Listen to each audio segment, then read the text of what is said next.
Well, hey there, I'm Mitchell Jones, and I'm the guy that's running this Mind Your Biz podcast.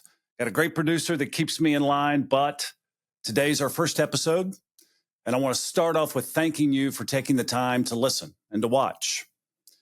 So what we're going to do, we're going to focus our podcast primarily on industry specific, and that is the marine industry, whether it's storage or boating or recreation or on water things to do, whether you're coastal, whether you're inland. We've got a great industry. And what makes me come across as some specialist is I've got 25 years invested in the marine industry. And we've had boat clubs and marinas and storage, and we've been out on the ocean. We've been out on the inland waterways and lakes, and it has been an absolute dream of a career, and I've had a blast with it. So a couple of years ago, I was asked to sit down with a couple of ghostwriters and write a book, and I wasn't thrilled about that. And it's not just about the marine industry.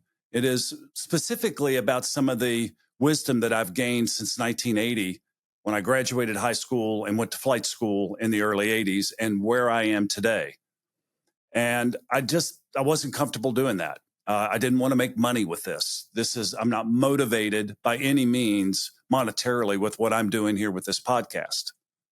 I have one motivation and one only, and that's to share what I've learned and what I've learned in the book of what not to do in general business, and then trying to find balance within your family. And if I can leave this for the next generations that come behind me after I'm dust and gone, and they gather some wisdom from not having to make the mistakes that I made, then it's been a successful podcast. That's end point, all that I'm interested in doing. I've got enough people in the industry and different industries that I've participated in that have said, you know, you ought to sit down and talk to some folks, or you ought to go give these speeches. And back in the late 90s and early 2000s, that's what I did. I went around and gave speeches primarily in New York, Atlanta, and Chicago about the industry at that time that I was a subject matter expert in. And then I took like 25 years and kind of blended into the wallpaper. Let's be quiet, go build value, go build generational wealth, and help other people do the same thing. Leave something behind that's going to help people long term in this particular industry. So you're still asking, why me? What makes me special? Well, I have some history, and I've got a number of different industries that I've started from scratch, and I've grown and have sold, and they're completely different industries. So I think what I'd like to accomplish today is simply share with you those industries, not be specific about what I learned. Those are for future episodes and podcasts, but give you a reason why I'm credible and why it would be important for the listener to say, oh, well, wait, he did that. Well, I'm going to do that. Or he made those mistakes. Well, I'm going to make sure I don't make those mistakes. And that takes you to the bottom line here. So let me just get right after it. So in 1980, I graduated high school. And then in the early 80s, instead of going to college, I had an opportunity to play some sports in college. And I'm not very good. I'm 6'3", pretty good with a basketball, pretty good with a baseball, but I wasn't going to go to college and play a sport.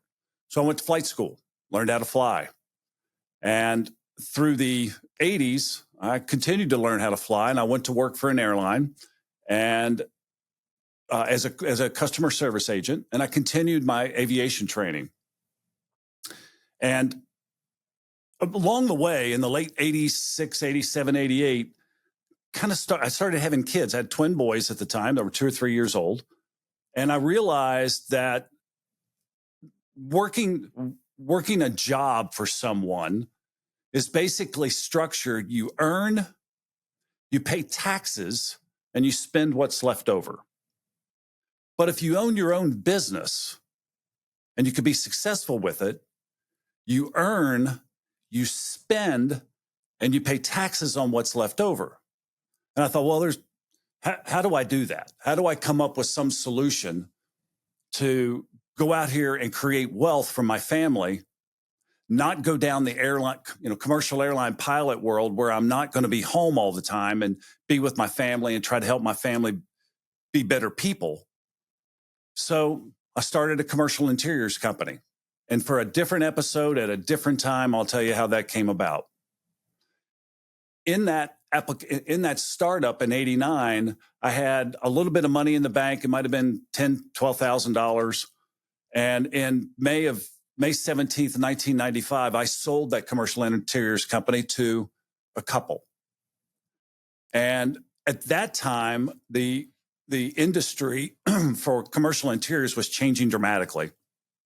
Cubicles were all the thing. Private offices were no longer. How could we get the internet into our office? We didn't have Wi-Fi. We had plug and play, NetWare, Novell network topology in your office, and it was plug and play. However, what was really happening in the background as Amazon was selling books, that's all they were selling was books.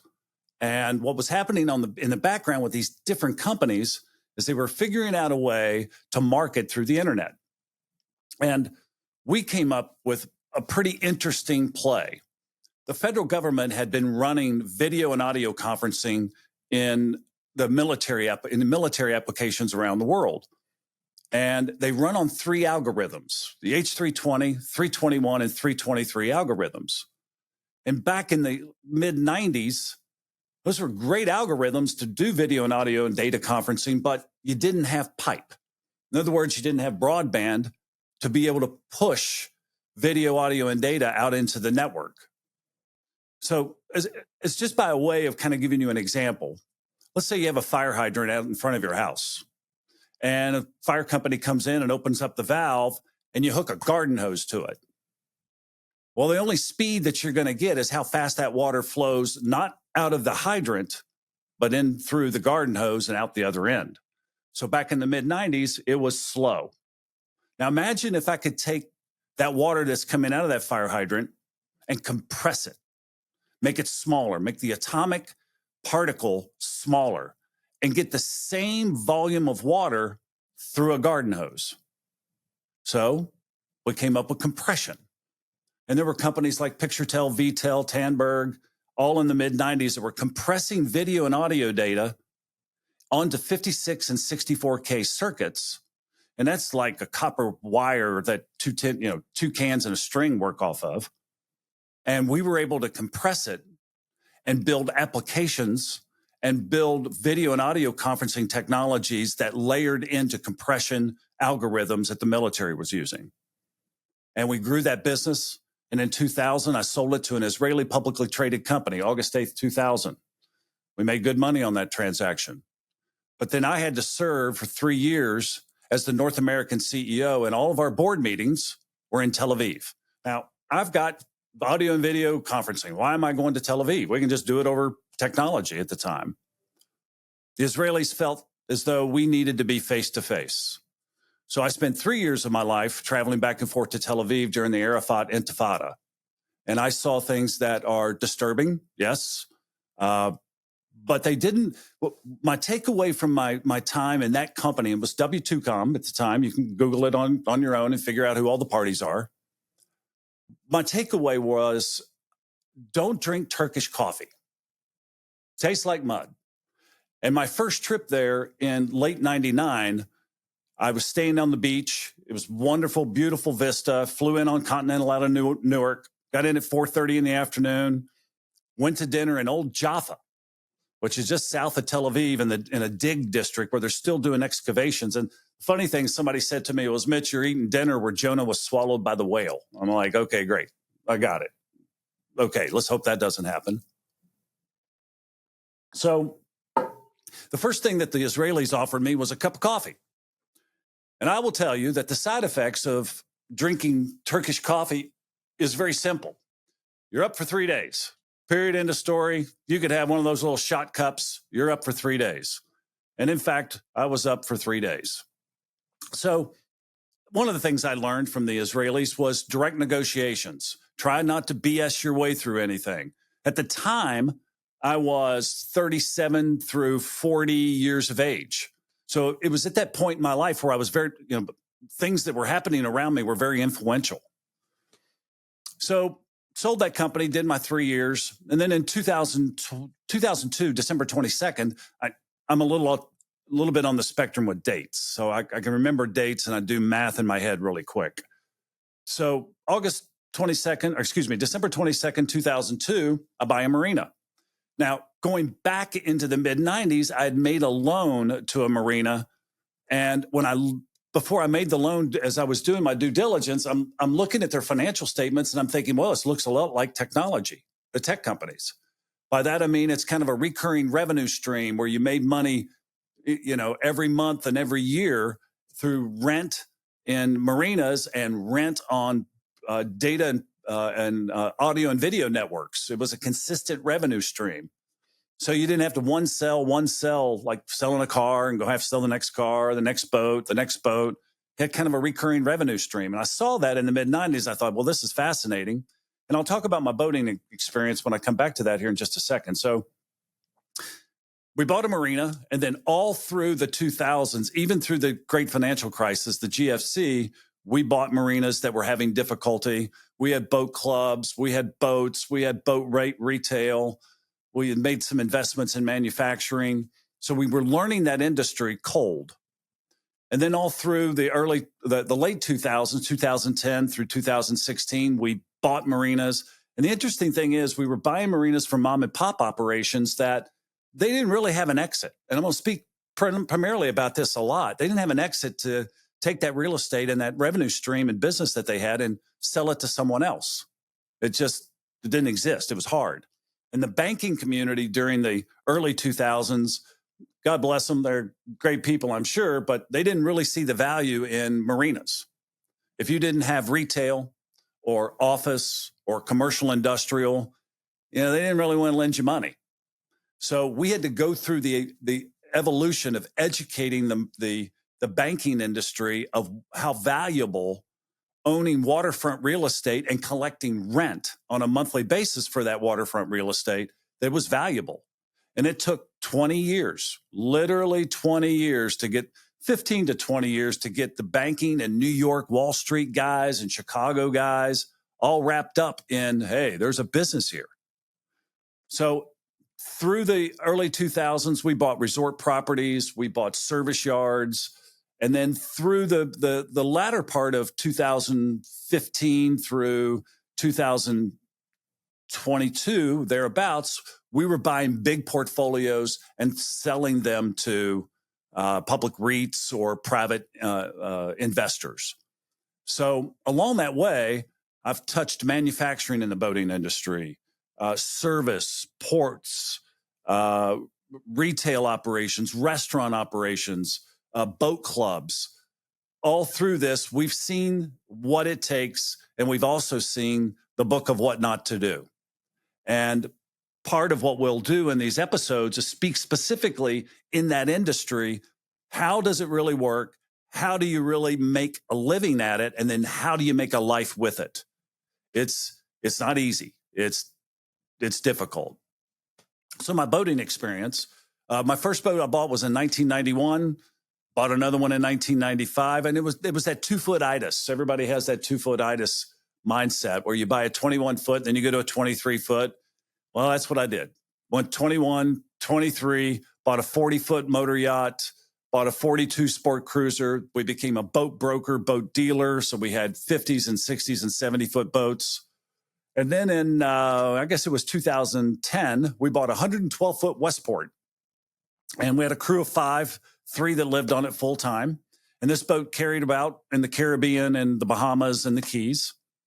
And latter part of 2015, 16, we sold that boat. And I wanted something that my wife and I could run.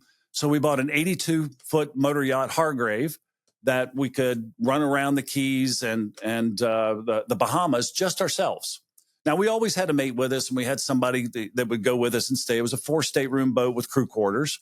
So the boating experience, I have seen yards and ports and marinas in different parts of the world, but I've always gone back to that is really a second love in my life. Aviation's always been my first love.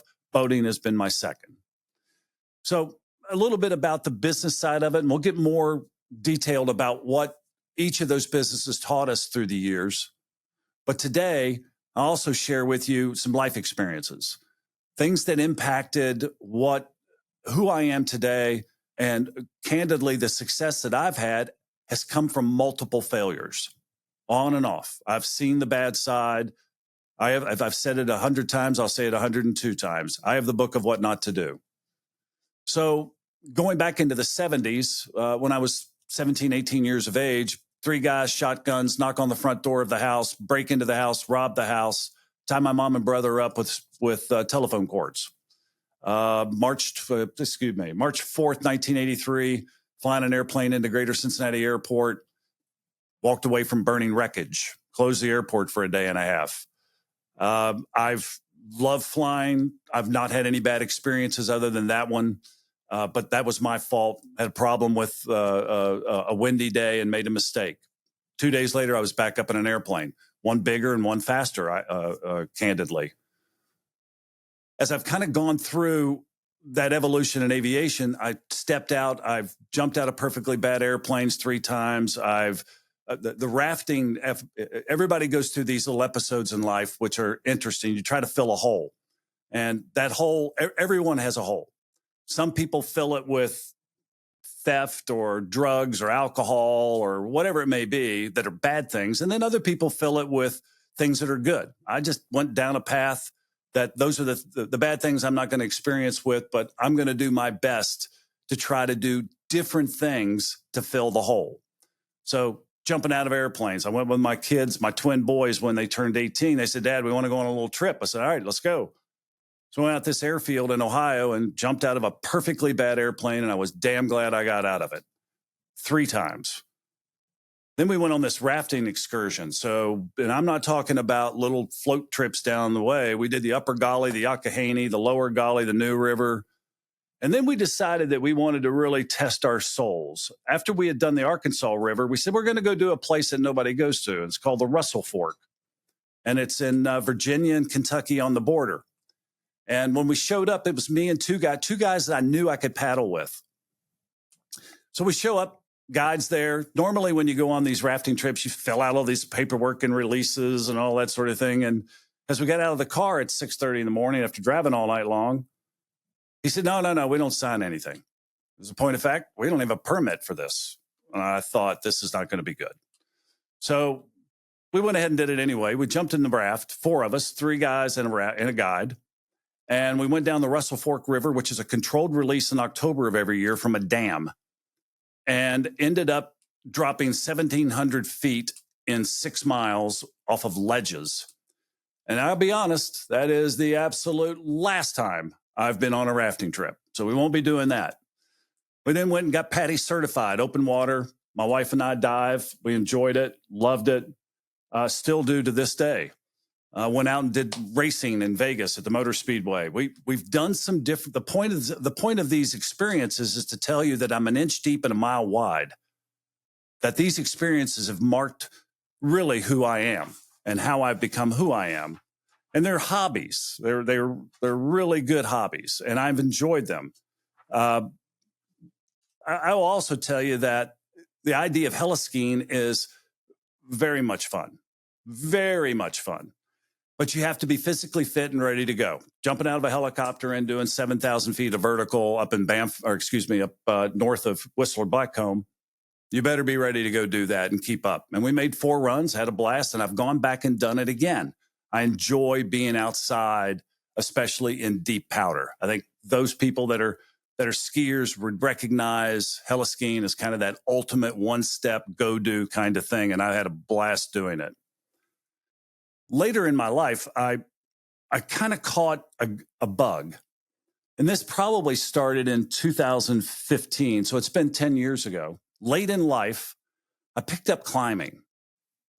And I don't know how, I've always been fascinated with the mountains in Colorado and out west and Calgary, Banff, in Europe and Austria, northern Italy. I've always just thought, boy, it'd be good to be up there on top, take a picture, look down.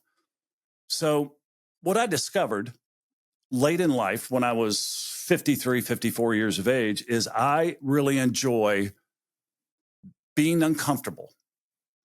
So the concept is being comfortable, being uncomfortable. And it mirrors what you do in life with your business, with your family. You have to do things and you have to be comfortable in uncomfortable situations. And this climbing tick that I picked up was fundamentally, I was in Colorado and I saw this hill called, I got to remember the name of it. It'll come to me. And it's 11, 12,000 feet. There are 58 14,000 foot peaks in Colorado, 58 of those above 14,000 feet. This one was probably 11, 12,000. And I think it was more about, I was at the top of Copper Mountain and I saw this hill and I thought, oh, we got to go ski that. And then I learned real quick that elevation and not being properly trained coming out of sea level will kick your tail. But my takeaway was if I properly trained for it, no different than in what I do in my business world, if I train for it, I can go do this. So in late 16, after training in Colorado a little bit, in the mountains of Tennessee, Kentucky, I decided to go do Kilimanjaro. 19,340 feet, 8 days.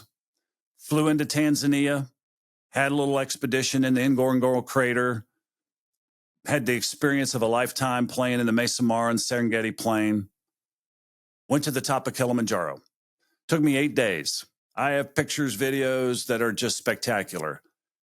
And when I got to the top, it was dawn. We had left at 11 o'clock at night from high camp, which is 16,500.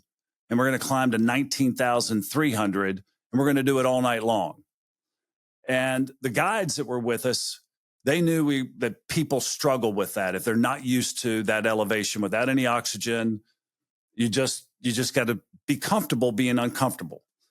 And I got to the top, got some great photos, came back down, met my wife in Italy on the back end of it. And I literally lost 16 pounds in 8 days. And I was eating. I just was burning more calories than I was consuming. But when I got to Italy and I chatted her up, she's like, "You're hooked on this." I said, "Yeah, real bad bug here." So I started researching who are the best in the world. Where do you go for the proper training? And the reason I'm bringing these up, I just want to remind you, these are not just off the hand, pat yourself on the back stories. I'm telling you things that are going to demonstrate the ability to drive a business and drive a life. They are different. Not everyone is Elon Musk that wakes up after a 4-hour sleep and that's all he thinks about.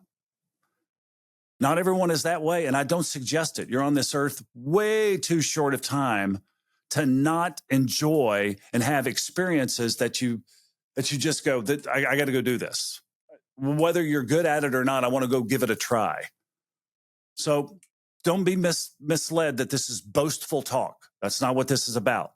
This is building credibility to tell you that you can build businesses and you can build a life at the same time. And if you listen to some of the things that we tell you over the next many months in these podcasts, they're going to make it easier for you to accomplish. So, got the bug, doing climbing. I wanted to go do a couple of hills outside of the U.S., Aconcagua down in South America, Cho-Oyu in the Karakoram, Denali in Alaska. And I sought out a guy by the name of Ed Viesturs. And if you don't know Ed, I will give you a quick background. Google Viesturs, Viesturs. Ed is the only American to summit all 14 8,000-meter peaks without supplemental oxygen. And there are 14 of these. And he did these in the late 80s, 90s, and early 2000s. And he's an author of many books. There's no shortcut to the top is his number one. He goes around the country speaking about the difficulties and how to climb and how to compare that into your business environment. So I sought him out, sent him a text message. He called me. I said, I want to train with you. I want to learn what you know. And I'm thinking, well, like in boxing, it would be like, I want Muhammad Ali to get in the ring with me and teach me what he knows. How stupid would that be? Well, it's the same principle here. On the business side of this, I'm going to come back to this here in just a minute. I had men and women that taught me how to act and how to run a business. So in my personal life, I took that same principle and said, well, I'm going to go out here and I'm going to find the best climber in the world. And it's not Hans, whatever his name is. It'll come to me in a second, in Austria, or in Italy, I should say. Meisner. It's Ed Viesturs. So I called him. He texted me. I texted him. He called me. I met him at Mount Baker in Washington State in the summer of 2021, June. And I'm going on a 3-day training class in crevasses and safety and avalanche recovery. And there's another gentleman that's coming as well. His name is Teray Sylvester, and he's from Madison Mountaineering out of Seattle. And I was giddy gumdrops about it. I'm going to go train with the best in the world on how to get out of a crevasse and safety and perform safety maneuvers in the mountains. What I didn't what I didn't want to tell him when I arrived is that 3 days before I showed up in Seattle, about 3 days, I was on my bike and a lady pulled out in front of me and I went over the trunk of her car and tore my meniscus. So here we go. How can I be successful being comfortable, being uncomfortable? So I show up out there. I got a little limp going on. And Ed says, what in the world's wrong with you? I said, well, one, I got 65 pounds on my back and a big backpack. Two, I'm in snow and spikes and cleats and crampons. And three, I got a torn meniscus in my left knee. And he said, well, we cannot do this. I'm like, no, absolutely not. Let's go give it our best effort. So after a day and a half, Ed took it easy on me. Now, remember, this guy's been 8,000 meters 14 times or more than 14 times without supplemental oxygen. So he's kind of like that swimmer that's got a full on set of lungs, right? So he and I worked through it. And as we worked through the training, he said, dude, this is really bothering you. So I came off the mountain with him, thanked him, told him how much fun I had, and picked up the bug. And since then, that particular bug has become a passion. So when I'm in Colorado, I do 2, 3, 4, 14,000 meter peaks every summer, or when there's snow on the ground in late fall or early spring. Now, that particular piece of my life is very much how I build businesses. I take a risk. I think about how the risk can pay off. And then I think about how comfortable can I be being uncomfortable? So as each of these businesses, as we've gone along, there's been points in time where I've had to eat it in very small bites, and other times I've been able to race out in front of it. But in every case, every single business that I've started from scratch, I have found people smarter than me that are in accounting, finance, and treasury, marketing, operations, and leadership, and put them on the team.